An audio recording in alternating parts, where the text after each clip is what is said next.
Hanggang ngayon, ikaw pa rin ang iniibig ko. Ikaw pa rin ang nadalangin pangarap ko. Ikaw lamang hanggang ngayon.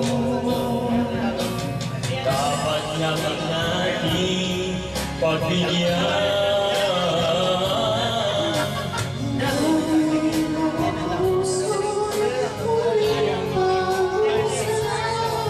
Kasi ibigay lahat ng pag-ibig na tapat sa'yo.